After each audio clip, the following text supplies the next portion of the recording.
Hello friends, एक बार फिर आपका हमारे यूट्यूब चैनल में स्वागत है। हर बार की तरह हम यही कहेंगे कि आप घर पे रहिए और सुरक्षित रहिए। बाहर निकलते हैं तो मास्क का प्रयोग करिए, सैनिटाइजर का प्रयोग करिए।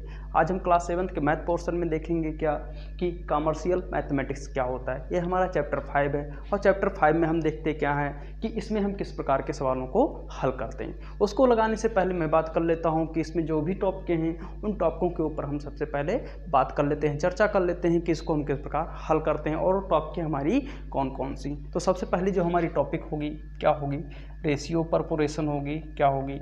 रेशियो परपोरेशन होगी। क्या होगी हमारी? रेशियो परपोरेशन होगी। और रेशियो परपोरेशन को हिंदी में क्या कहते हैं? रेशियो को हम कहते हैं अनुपात। क्या कहते हैं? अनुपात। और परपोरेशन को क्या कहते हैं? समानुपात कहते हैं। क्या कहते हैं? समानुपात कहते हैं। इसको हम बात करते हैं कि रेशियो परपोरेशन को चिन्ह क्या होते हैं, तो चिन्ह का हम कहते हैं क्या कि चिन्ह हमारा जो होता है इस प्रकार अनुपात का होता है और समानुपात का ऐसे होता है। दो बिंदियां और बढ़ा दीजिए तो हम कह सकते हैं कि ये जो हमारा सिंबल है किसका है? अनुपात का है। किसका है? अनुपात का है। और ये जो हमारा सिंबल है ये हमारा समानुपात का है। क्या?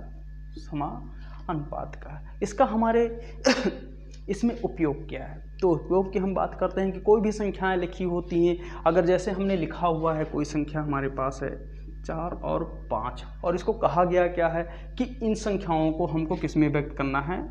अनुपात के रूप में व्यक्त करना है।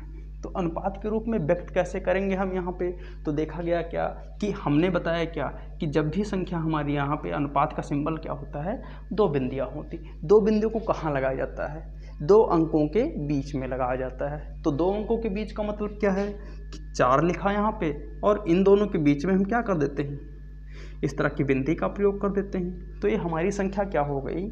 4:5 हो गई। क्यों? क्योंकि अभी हमने बताया क्या कि ये जो बिंदी हम लगाते हैं इस बिंदी को पढ़ते क्या हैं? अनुपात। क्या पढ़ते हैं? अनुपात पढ़ते हैं। तो इस प्रकार हम कह सकते हैं कि हमारी जो सवाल लगाए हुए हैं यहाँ पे 4:5 लिखा हुआ है। इसी प्रकार हम समानुपात की बात करते हैं कि समानुपात हमारी संख्याएं कैसी होती। तो जैसे कोई संख्या यहाँ पे लिखी हुई है 4, 5, 6, 7, इन संख्याओं को कहा गया क्या कि इसको समानुपात में व्यक्त करिए। तो समानुपात में व्यक्त कैसे करेंगे? तो हमेशा समानुपात में व्यक्त करते समय इन चीज़ों को ध्यान दिया जाएगा कि सबसे पहले हमारी बात करते हैं कि रेशियो आता है। तो रेशियो के बाद में हम पढ़ते क्या हैं? परपोरेशन के बारे में पढ़ते हैं। तो जब भी हम बात करेंगे परपोरेशन की तो परपोरेशन में हम सवालों को किस प्रकार करेंगे? पहले जो डिजिट होंगे उन दो डिजिट को रेशियो के रूप में लिखेंगे, फिर उन दो डिजिट के बाद में जो भी संख्याएं आएंगी उनके बीच में इन चिन्हों का प्रयोग कर देंगे। तो जैसे लिखा हुआ है हमारी संख्या 4:5। पहले क्या बताया गया कि जो दो संख्याएं हैं उनको हम रेशियो में व्यक्त करते हैं, तो 4:5 हो गया। अब इनके बाद में हम क्या करेंगे? यहाँ पे दोनों संख्याओं के बीच में इस चिन्ह का प्रयोग कर देंगे, समानुपात का। समानुपात का हमारा चिन्ह हो गया। फिर इसके बाद में जो संख्याएं हमारी बची हुई हैं उनको हम क्या कर देंगे? रेशियो के रूप में फिर व्यक्त कर देंगे। तो यहाँ पे कितना हो जाएगा? 6:7 हो जाएगा। तो इस प्रकार हमारा सवाल ये हल हो जाएगा। तो इसको पढ़ेंगे क्या कि 4:5 परपोरेशन का सिंबल यहाँ पे हो गया समानुपाते 6:7। इसको हम देखेंगे क्या कि 4:5 समानुपाते 6:7। तो इस प्रकार के सवालों में हम देखेंगे क्या कि चैप्टर में किस प्रकार के सवाल आते हैं उनको हम इसमें हल करेंगे। इसी में हमारा न्यू टॉपिक क्या होगा? तो ये हमारा फर्स्ट टॉपिक था इसमें। और सेकंड टॉपिक हमारी इसमें क्या होगी कि यूनिटरी मेथड क्या होते हैं। यूनिटरी मेथड को हिंदी में कहते हैं यहाँ पे एक एक नियम कहते हैं। क्या कहते हैं? एक एक नियम कहते हैं। Unitary method. यूनिटरी मेथड को क्या कहा गया कि हिंदी में क्या कहते हैं? इसको एक एक नियम कहते हैं। और एक एक नियम तो आप लोगों ने पढ़ा ही होगा कि एक एक नियम होता क्या है। इसके बारे में एग्जाम्पल्स की बात कर लेते हैं कि एग्जाम्पल्स आप लोगों ने हमेशा देखा होगा कि घरों पे आप होते हैं, बाहर शॉप पे जाते हैं, जैसे हम बात कर लेते हैं कि एक कुरकुरे का मूल्य 5 रुपये, तो 2 कुरकुरे का मूल्य कितना हो गया, 10 रुपये हो गया। या यूँ कह सकते हैं कि हमने 2 कुरकुरे 10 रुपये का ख़रीदा हुआ था, तो एक कुरकुरे का मूल्य कितना हो गया। तो उसको हम किसके द्वारा सीखेंगे, यहाँ पे एक एक नियम के द्वारा हम लगाना सीखेंगे। तो इसी में हमारा जो चैप्टर होगा उसमें बहुत सारे ऐसे सवाल दिए होंगे, उनके बारे में हम वहाँ पे डिस्कशन करेंगे। यहाँ पे अभी हमने क्या बताया कि जो भी यहाँ पे वीडियो देख रहे हैं, यहाँ पे उन चीज़ों के बारे में बताया जा रहा है, उनके बारे में हम यहाँ पे डिस्कशन कर रहे हैं। तो इसमें हम पहले ही बता देते हैं कि अगर आप लोगों ने चैनल को लाइक और सब्सक्राइब नहीं किया हुआ तो सबसे पहले चैनल को लाइक, शेयर और सब्सक्राइब कर लें, जिससे कि आप लोगों को बहुत सारी चीज़ें ऐसे हो सकें कि जो भी यहाँ पे वीडियोज अपलोड की जाती हैं वो आपके पास सबसे पहले प्राप्त हो सकें। इसी में हमारा न्यू टॉपिक क्या होगा, परसेंटेज होगा। क्या होगा, तीसरा क्या होगा हमारा, परसेंटेज होगा।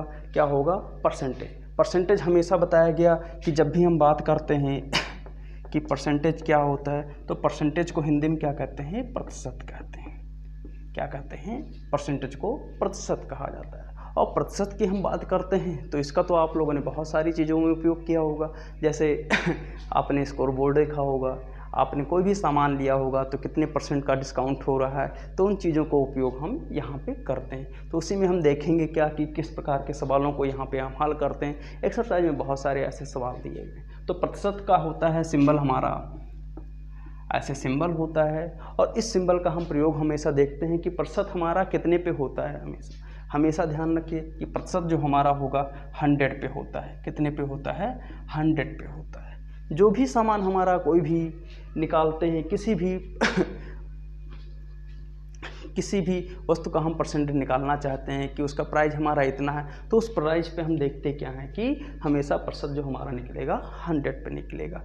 इसी में हम नया चैप्टर देखते क्या है कि हमारा जो चौथा लास्ट चैप्टर इसमें है कि हमको कॉमर्शियल मैथमेटिक्स में, व्यवसायिक गणित में जो है हमारा चैप्टर है, उसमें हमको कितने टॉपिक पढ़नी है। तो सबसे पहले टॉपिक क्या बताए गए कि रेशियो प्रोपोर्शन है, अनुपात समानुपात है, उसके बारे में हम पढ़ेंगे इसमें। इसी में नेक्स्ट टॉपिक हमारी क्या थे कि यूनिटरी मेथड था, एक एक नियम था। एक एक नियम के बारे में बताया गया कि अगर एक कुरकुरे का मूल्य 5 रुपये है तो 2 कुरकुरे का मूल्य क्या हो गया। इसी को हम जस्ट अपोजिट कर देते हैं कि 2 कुरकुरे का मूल्य 10 रुपये है तो 1 कुरकुरे का मूल्य कितना हो गया। तो हमने क्या बताया कि इसको हम डिवाइड कर देते हैं कि अगर हम 2 कुरकुरे का मूल्य अगर हम ले लेते हैं 10 रुपये का, तो 1 कुरकुरे का कितना हुआ, तो 2 से हम 5-10 को डिवाइड कर देते हैं, निकल के हमारी संख्या आ जाएगी कि 1 कुरकुरे का मूल्य 5 रुपये। ऐसे ही हम बात करते हैं कि अगर 1 कुरकुरे का मूल्य 5 रुपये है तो 2 कुरकुरे का मूल्य कितना हुआ, तो इसको हम 5 × 2 कर देंगे तो हमारी वैल्यू प्राप्त हो जाएगी। इसी प्रकार हमने क्या बताया कि परसेंटेज हमारा क्या होता है। तो परसेंटेज हमेशा क्या बताया गया कि किसी भी वस्तु का क्या होता है, 100% होता है। इसको प्रतिशत के रूप में इस तरह प्रदर्शित करते हैं। जैसे लिखा हुआ है हमारी कोई संख्या 100% लिखा हुआ है कि इसको हमको किसी भी संख्या का हमका क्या निकालना है, प्रतिशत निकालना है।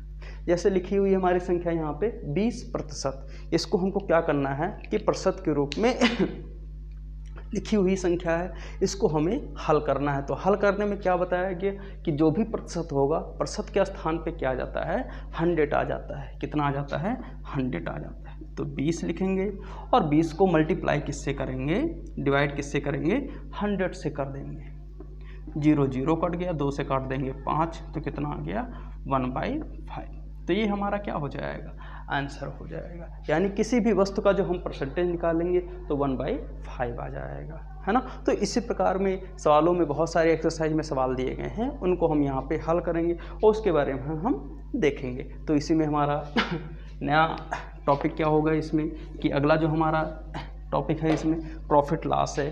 क्या है, profit loss, profit and loss है। क्या है, प्रॉफिट एंड लॉस है। प्रॉफिट एंड लॉस को तो आप लोगों ने हमेशा पढ़ा होगा कि हमको इतने का फ़ायदा हुआ और इतने का नुकसान हुआ, लाभ और हानि। प्रॉफिट एंड लॉस में हमने क्या बताया कि जब भी इसकी हिंदी बात करेंगे तो लाभ और हानि होता है। प्रॉफिट को हिंदी में कहते हैं लाभ और लॉस को हिंदी में कहते हैं हानि कहते हैं। तो जो कुछ भी लेते हैं, जैसे हमने बात की कि अगर आपने कोई वस्तु खरीदी हुई थी कि 5 रुपये की खरीदी हुई थी और उसको आपने 6 रुपये में बेच दिया या 10 रुपये में बेच दिया, तो उसमें हमको कितना लाभ हुआ? तो हम क्या कह सकते हैं कि हमने वस्तु खरीदी थी 5 रुपये की और बेचा कितने में था? 10 रुपये में। तो हमको इसमें लाभ कितना हुआ? तो हम कह सकते हैं कि 10 में से 5 माइनस कर देते हैं तो कितना आ जाएगा? 5 रुपये। तो ये हमारा क्या हो जाएगा? प्रॉफिट हो जाएगा। क्या हो जाएगा? प्रॉफिट हो जाएगा। इसी प्रकार हमने क्या कहा कि अगर आपने कोई वस्तु खरीदी हुई है 10 रुपये की, कितने की? 10 रुपये की खरीदी हुई थी और उसको आपने बेच दिया है 8 रुपये में। कितने में? 8 रुपये में। तो आपको उसमें नुकसान हुआ कि फ़ायदा हुआ? तो हम कह सकते हैं क्या कि इसमें हमको नुकसान हुआ। इसी को हम मैथमेटिक्स के लैंग्वेज में बोलते हैं तो क्या कह सकते हैं कि इसमें हमें लॉस हुआ। इसी प्रकार हम सवालों को इसमें हम देखेंगे। तो आज के वीडियो में इतना ही, और इसी में हम नेक्स्ट वीडियो डालेंगे और उसमें हम देखेंगे क्या कि इसके बारे में हम सब कुछ स्टेप बाय स्टेप क्लियर करते जाएंगे। तो सबसे पहले हम वीडियो में देखेंगे क्या कि परसेंटेज, रेशियो, प्रोपोर्शन क्या होते हैं, उसके बारे में सवालों को हल किया जाएगा। इसी प्रकार इन सब चीज़ों के बारे में आपको बताया जाएगा। तो एक बार फिर बताएंगे कि अगर आप लोगों ने चैनल को लाइक, शेयर, सब्सक्राइब नहीं किया हुआ है तो सबसे पहले चैनल को लाइक, शेयर और सब्सक्राइब कर लें, जिससे कि जो कुछ भी यहाँ पे अपलोड की जाती हैं वो सबसे पहले आपको नोटिफिकेशन के रूप में प्राप्त हो सके।